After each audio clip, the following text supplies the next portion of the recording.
Hey, it's Clay Trader, and this will be a video chart on ticker symbol ARIA. We will take a look at the 30-minute time frame. Real quick, what do I mean by 30-minute in case maybe you're new to charts? Instead of each one of these candlesticks representing 1 day's worth of price action, which is what you would normally see, each one represents 30 minutes. So while this may look like several days worth of time right there, it's actually just today's price action broken down into 30-minute time slices. I like to do this time frame. I think it does a good job of telling the quote-unquote story of the price, and then makes mapping out where levels of support and resistance a bit easier to see. I have done this analysis in the recent past, so that's where these green lines down here are coming from. But that's the first kind of thing to do on the to-do list, a little house cleaning. Yes, these lines still pertain, but they're not really relevant anymore given, how nice of a day it was. So in the spirit of just not having 8 million lines everywhere that can cause clutter and confusion, want to try to keep this analysis as clean as possible. So let's first start by mapping out some levels of support.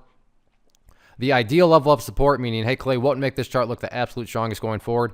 If the price can stay up above $10.65, that would make the chart look extremely powerful. But by no means am I saying that if the price breaks below it, that everything's ruined or anything like that. Again, that is just that best case scenario and what would make the chart look the best.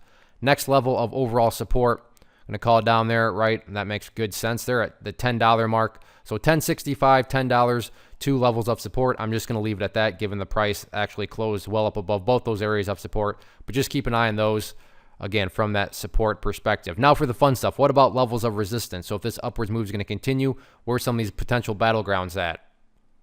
First level, I'm sure sounds pretty familiar to those of you that were watching level 2s quite a bit today, and that's right up there at $11.50. You can see multiple times during the course of the day, bulls try to get up there and just couldn't quite do it. Bears kept smacking it back down. So that's going to be that initial hurdle. If the bulls can break through there, then we got to scrunch up the chart here. So always a good problem to have when you have to scrunch up the chart like this.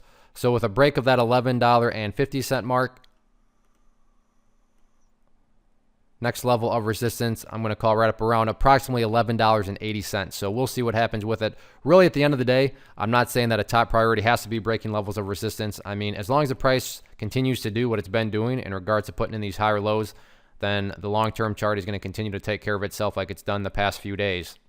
One of the most popular questions I get is, hey, Clay, how do you find the stocks that you trade? So what I've done is put together this free resource guide where I talk about the tools that I use to locate stocks that I find interesting and think may have potential. So if that sounds like something that could add value to you as a trader, then by all means, click right there to get access to the guide. The guide itself is very short and to the point, and like I say, it is free. Thanks for watching. Have a good one.